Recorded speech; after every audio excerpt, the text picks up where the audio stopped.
નમસ્કાર વિદ્યાર્થી મિત્રો, Indian public school Surendranagar e learning પ્રોગ્રામમાં તમારું સ્વાગત છે.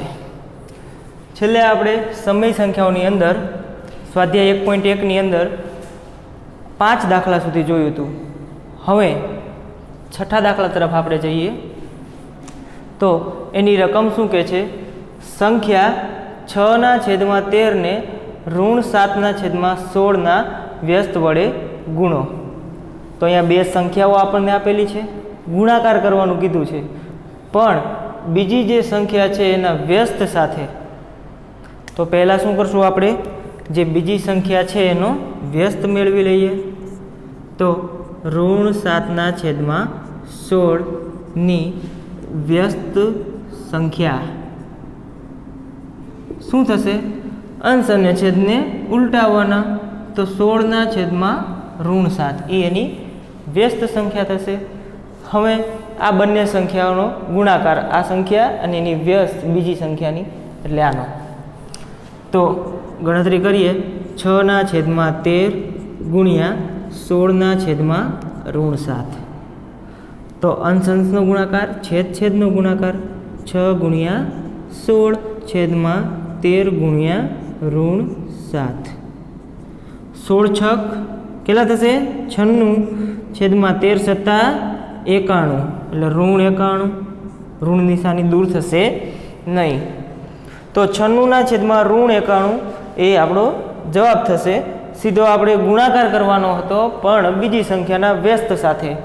બરાબર? એટલે પહેલાં વ્યસ્ત સંખ્યા મેળવી લીધી, ત્યારબાદ બંનેનો ગુણાકાર કરી નાખ્યો. હવે 7મા દાખલા તરફ જઈએ. 1/3 ગુણ્યા 6 ગુણ્યા 4/3, પણ આ બે સંખ્યાઓ કૌંસની અંદર. હવે આ જે પહેલી બે સંખ્યાઓ છે એને કૌંસની અંદર લખી, 4/3 ને અલગ રાખી. આની આવી રીતે ગણતરી કરી તો કયા ગુણધર્મના ઉપયોગથી કરી શકાય? તો આપણને સીધી જ ખબર પડી જાય. અહીંયા શું કરેલું છે? આપણે કૌંસમાં જે સંખ્યાઓ છે એ ફેરફાર કરેલો છે, એટલે જૂથ અથવા તો સમૂહમાં ફેરફાર. તો અહીંયા કયા ગુણધર્મનો ઉપયોગ થાય? જૂથના ગુણધર્મનો. આપણે ગણતરી કરીએ. પહેલું જે છે 1/3 ગુણ્યા 6 ગુણ્યા 4/3. તો આ ગણતરી માટે 3 દુ 6 અહીંયા છેદ ઉડાડશું. આગળ 1/3 એમના એમ ગુણ્યા કૌંસની અંદર શું વધશે? 4 દુ 8. અંશમાં 8 ગુણ્યા 1 એટલે 8 અને છેદમાં 3. તો આ ગણતરી કરી તો 8/3 જવાબ આવે છે. હવે એના જૂથ અથવા તો સમૂહમાં ફેરફાર કરી તો શું થાય છે? 1/3 ગુણ્યા 6 ગુણ્યા 4/3. આની જેમ જ કૌંસની અંદરની ગણતરી પહેલાં કરીએ. તો 3 દુ 6, 3 દુ 6, પણ અહીંયા 6 અંશમાં છે. અહીંયા અંશ અંશનો ગુણાકાર 2 ગુણ્યા 4/3. તો 4 દુ 8/3. તો અહીંયા જુઓ તો બંને જવાબ કેવા આવે છે? સરખા. એવું ક્યારે થાય? જ્યારે જૂથના ગુણધર્મનું પાલન થતું હોય ત્યારે. અહીંયા દરેક જગ્યાએ જુઓ તો ગુણાકાર છે, તો ગુણાકાર માટે આપણે જોયું હતું કે જૂથના ગુણધર્મનું પાલન થાય છે. તો અહીંયા શું લખી શકાય? જૂથના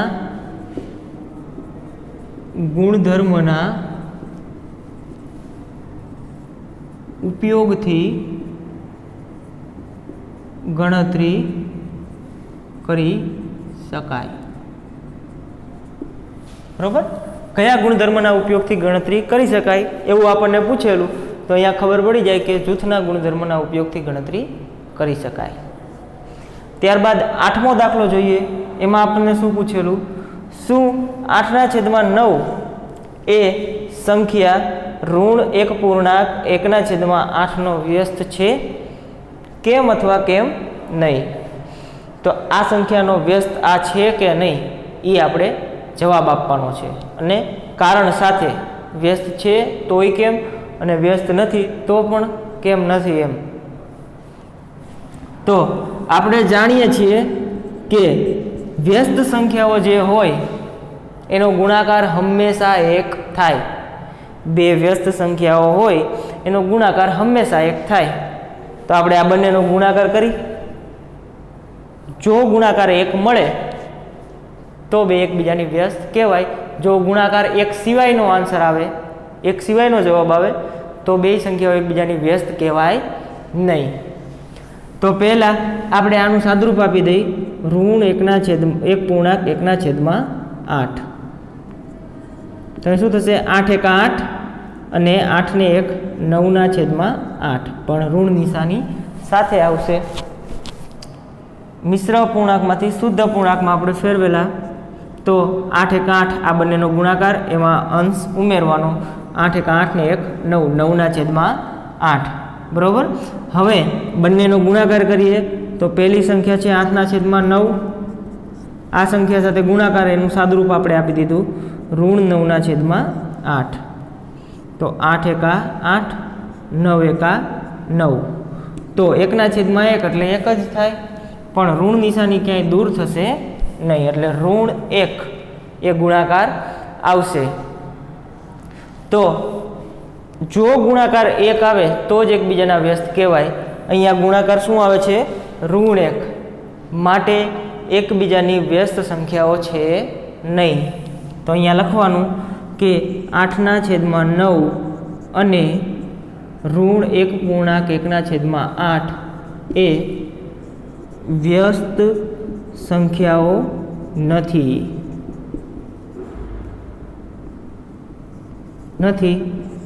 કારણ કે બંને સંખ્યાઓનો ગુણાકાર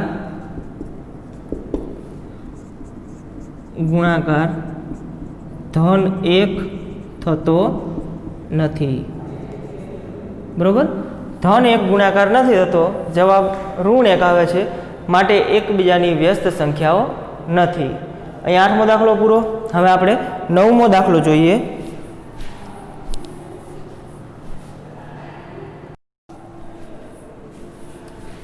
9મા દાખલામાં શું કીધું છે આપણને?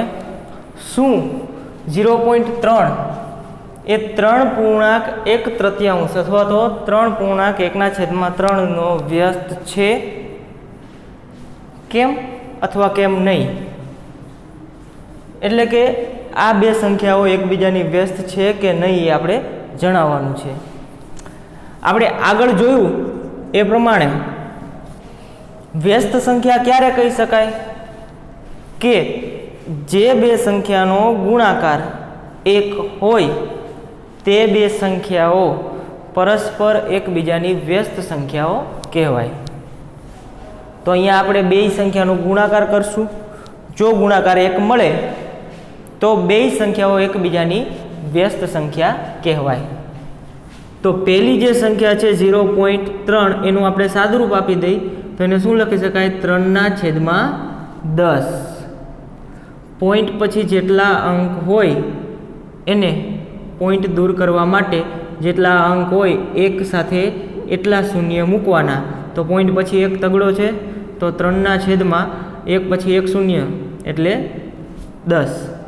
તો 3/10 અને બીજી સંખ્યા છે 3.1/3. તો 3 તરી 9, 9 ને 1 10/3. બરોબર. આ બંનેનો ગુણાકાર 3 તરી 9, એમાં અંશ ઉમેરવાનો. 9 ને 1 10, 10/3. એટલે આ મિશ્ર પૂર્ણાંકમાંથી આપણે શુદ્ધ પૂર્ણાંકમાં ફેરફાર કરેલો. હવે આ બે સંખ્યાઓનો ગુણાકાર આપણે કરી તો 3/10 ગુણ્યા 10/3. તો 3 × 3, 10 × 10. અંશ અને છેદનો આપણે ઉડાડી દીધા. છેદ 3 × 3, 10 × 10. તો 1/1 એટલે આપણને જવાબ શું મળે છે? 1. તો બે સંખ્યાનો ગુણાકાર 1 મળે તો એ બે સંખ્યાઓ પરસ્પર એકબીજાની વ્યસ્ત સંખ્યાઓ હોય. તો આ વ્યસ્ત છે એવું આપણને પૂછેલું છે તો આપણે શું જવાબ આપશું? હા, 0.3 એ 3.1/3 નો વ્યસ્ત છે. કેમ? કારણ કે બંને સંખ્યાનો ગુણાકાર 1 થાય છે. જ્યારે બે સંખ્યાનો ગુણાકાર 1 થતો હોય ત્યારે પરસ્પર વ્યસ્ત સંખ્યાઓ હોય. ત્યારબાદ 10મા દાખલામાં આપણે જોઈએ, એમાં એવું કીધું છે કે એવી સમય સંખ્યા કે જેનો વ્યસ્ત ન હોય, એવી સમય સંખ્યાઓ કે જે તેના વ્યસ્તને સમાન હોય, અને એવી સમય સંખ્યા કે જે તેની વિરોધી સંખ્યાને સમાન હોય. હવે 3 અલગ અલગ પ્રશ્નો પૂછેલા છે. પહેલો પ્રશ્ન જોઈએ, એવી સમય સંખ્યા મેળવવાની છે કે જેનો વ્યસ્ત ન હોય. તો સમય સંખ્યાઓ તો આપણે ઘણી બધી જોઈ, ધન સમય હોય કે ઋણ સમય સંખ્યા હોય, શૂન્ય હોય. તો એમાં આપણે ઉદાહરણ જોઈ, જો 2 ને સમય સંખ્યા કહેવાય એટલે એની વ્યસ્ત તમે મેળવવા જાઓ તો 1/2 થાય, 1/7 હોય તો એની વ્યસ્ત 7 થાય, 5/6 હોય તો એની વ્યસ્ત 6/5 થાય. ઋણ સંખ્યા લઈ લો, ઋણ 7/2 હોય તો 2/7 એની વ્યસ્ત થાય. તો અહીં જો ધન સંખ્યાઓ લો કે ઋણ સંખ્યાઓ લો તો એની વ્યસ્ત સંખ્યાઓ તો આપણને મળે જ છે, કારણ કે એમાં માત્ર અંશ અને છેદને ઉલટાવવાના છે. જો માત્ર સંખ્યા હોય તો એના છેદમાં 1 મૂકો, ત્યારબાદ તેને ઉલટાવો. એટલે તમામ ધન સંખ્યાઓ અને તમામ ઋણ સંખ્યાઓ તમે લો તો દરેક સંખ્યાની વ્યસ્ત સંખ્યા તમને મળે છે. તો હવે કોણ બાકી રહ્યું? શૂન્ય. તો શૂન્યનો વ્યસ્ત તમે મેળવવા જાઓ તો એના છેદમાં કંઈ નથી એટલે 1 મૂકી શકાય, અને એના વ્યસ્ત માટે તમે અંશ અને છેદને ઉલટાવો તો 1/0 અથવા તો 0. આપણે વાત કરેલી કે છેદમાં જ્યારે 0 આવે ત્યારે શું બને? અવ્યાખ્યાયિત.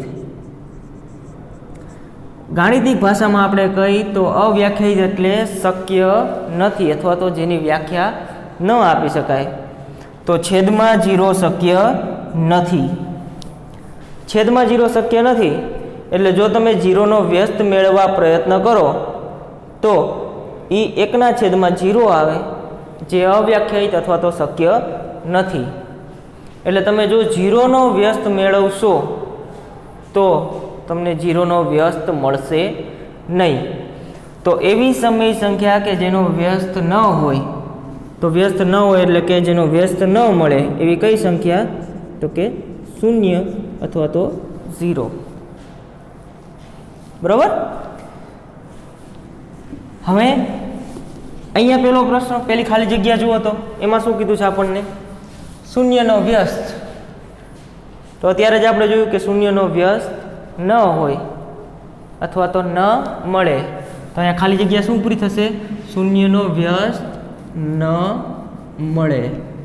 બરાબર? આ ખાલી જગ્યા પૂરી થઈ ગઈ. હવે બીજો પ્રશ્ન જોઈ, એવી સમય સંખ્યાઓ કે જે તેના વ્યસ્તને સમાન હોય. અહીંયા આપણે ઉદાહરણ જોયા, વ્યસ્તને સમાન હોય એવું કીધું. તો તમે આવું ઉદાહરણ લખો, 2/5 એનો વ્યસ્ત મેળવો તો 5/2 મળે. તો આ બંને સંખ્યાઓ સમાન નથી.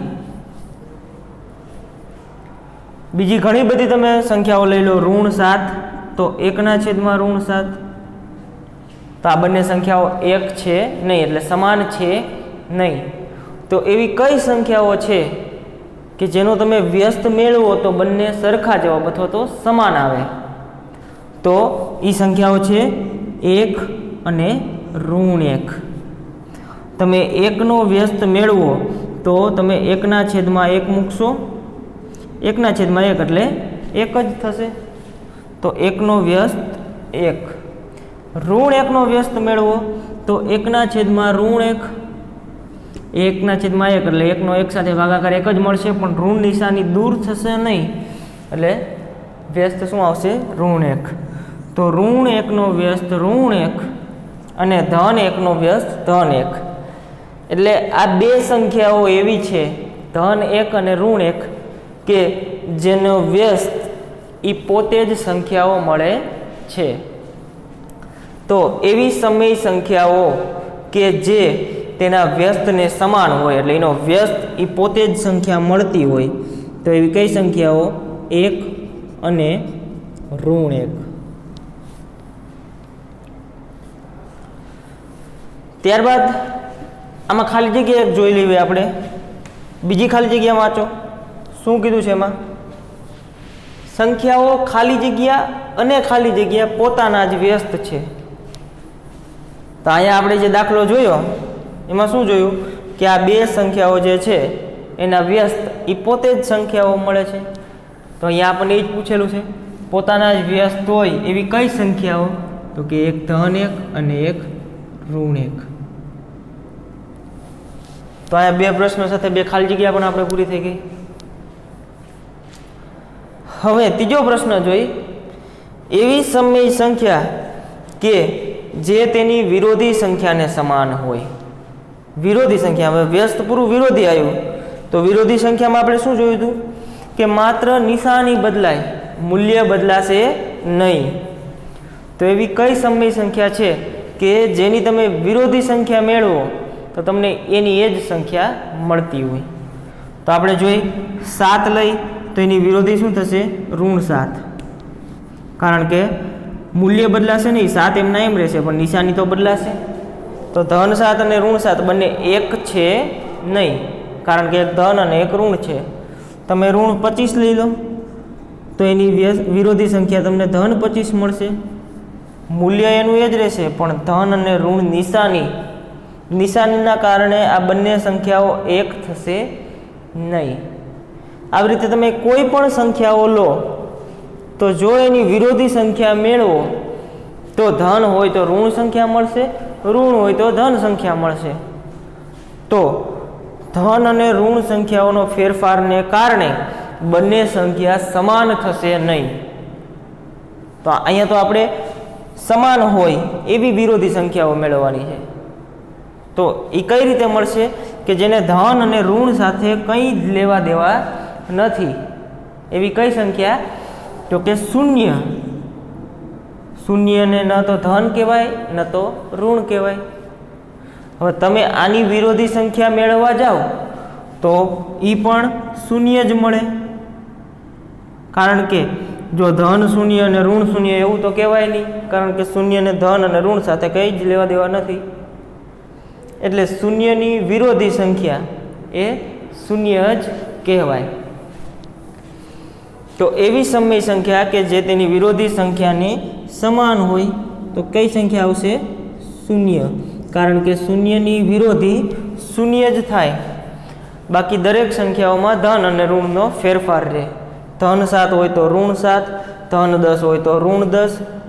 માટે એક સંખ્યા બને નહીં, માત્ર શૂન્યની વિરોધી શૂન્ય સંખ્યા મળશે. હવે ખાલી જગ્યાઓમાં જોઈએ આપણે 11મો દાખલો. એમાં પહેલા બે પ્રશ્ન તો આના ઉપરથી આપણે જોઈ લીધા. ત્રીજો પ્રશ્ન જોઈ, ત્રીજી ખાલી જગ્યા. ઋણ 5ની વ્યસ્ત સંખ્યા ખાલી જગ્યા છે. તો ઋણ 5 છેદમાં કંઈ નથી તો 1 મૂકી દો. હવે એની વ્યસ્ત તો અંશ અને છેદને ઉલટાવવાના, તો 1/ઋણ 5 એ ઋણ 5ની વ્યસ્ત સંખ્યા થશે. બીજી આવી વ્યસ્ત સંખ્યાઓ પૂછે તો હવે આવડે, માત્ર અંશ અને છેદને ઉલટાવવાના. જો પૂર્ણાંક સંખ્યા સ્વરૂપે હોય આવી રીતે ઋણ 5 જેમાં અંશ અને છેદ બંને ન હોય, માત્ર અંશ જ હોય, એટલે બધી પૂર્ણાંક સંખ્યાઓ 7, 2, 10, ઋણ 25 આવી સંખ્યાઓ હોય ત્યારે શું કરવાનું? દરેકના છેદમાં આપણે 1 મૂકી દઈશું. ત્યારબાદ હવે તમે ઉલટાવો તો 1/7, 1/2 આવું કહેવાય, બરાબર? અથવા તો પૂર્ણાંક સંખ્યાઓને વ્યસ્ત મેળવવા માટે યાદ રાખી લેવાનું કે દરેક પૂર્ણાંક સંખ્યાઓને 1/છેદમાં મૂકવાથી તેની વ્યસ્ત સંખ્યા મળશે. તો અહીંયા ઋણ 5 છે એ પૂર્ણાંક સંખ્યા છે, તો એની વ્યસ્ત મેળવવી હોય તો એ સંખ્યાને 1/છેદમાં મૂકી દેવાનું. 1/xની વ્યસ્ત સંખ્યા ખાલી જગ્યા છે. 1/xની વ્યસ્ત સંખ્યા ખાલી જગ્યા છે કે જ્યાં x is not equal to 0, એટલે કે x એ 0 બરાબર નથી. એ શરત શા માટે આપી? આપણે અગાઉ વાત કરેલી કે જ્યારે છેદમાં કોઈ સંખ્યા આવે ત્યારે એ 0 હોવી જોઈએ નહીં, કારણ કે છેદ 0 અવ્યાખ્યાયિત બને. એટલે અહીંયા એક્સની કિંમત 0 ન હોય તો જ આ ગણતરી આપણે કરી શકીએ. માટે એ આપણને શરત આપેલી છે એક્સ બરાબર 0 નથી. તો 1/x ની વ્યસ્ત સંખ્યા, તો x અંશમાં જશે અને 1 છેદમાં આવશે. તો x/1 એટલે છેદમાં 1 ન લખો તો પણ ચાલે. તો 1/x ની વ્યસ્ત સંખ્યા શું મળે છે આપણને? x. 5મી ખાલી જગ્યા, બે સમય સંખ્યાઓનો ગુણાકાર હંમેશા ખાલી જગ્યા જ હોય. તો કોઈ પણ બે સમય સંખ્યાનો ગુણાકાર હંમેશા શું હોય? સમય સંખ્યા જ હોય. એ આપણે એનો સંવૃત્તાનો જે ગુણધર્મ છે એમાં જોયું હતું કે તમે બે સમય સંખ્યા લઈ લો, 5 અને 2/3. આ બે સમય સંખ્યા છે, આનો ગુણાકાર કરો તો 5 દુ 10/3. તો આ પણ એક સમય સંખ્યા જ મળે છે. એટલે બે સમય સંખ્યાઓનો ગુણાકાર હંમેશા સમય સંખ્યા જ હોય. ધન સમય સંખ્યાની વ્યસ્ત સંખ્યા ખાલી જગ્યા હોય. ધન સમય સંખ્યા એની વ્યસ્ત સંખ્યા ખાલી જગ્યા હોય. તો આપણે ધન સમય સંખ્યા 7 લઈ તો એની વ્યસ્ત 1/7. આપણે બીજી ધન સમય સંખ્યા 25/2 લઈ તો એની વ્યસ્ત 2/25. આવી રીતે તમે ગમે એટલા ધન સમય સંખ્યાના ઉદાહરણ લો તો એની વ્યસ્ત સંખ્યા જે છે એ તમને હંમેશા કેવી મળશે? ધન જ મળશે, ક્યારેય ઋણ મળશે નહીં.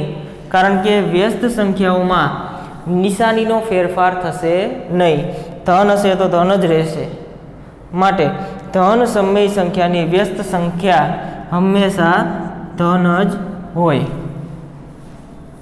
બરાબર? તો અહીંયા આપણું સ્વાધ્યાય 1.1 પૂરું થાય છે. હવે પછીના લેક્ચરમાં આપણે સમય સંખ્યાઓને સંખ્યા રેખા ઉપર કઈ રીતે નિરૂપણ કરી શકાય અને બીજા આગળના દાખલાઓ ગણશું.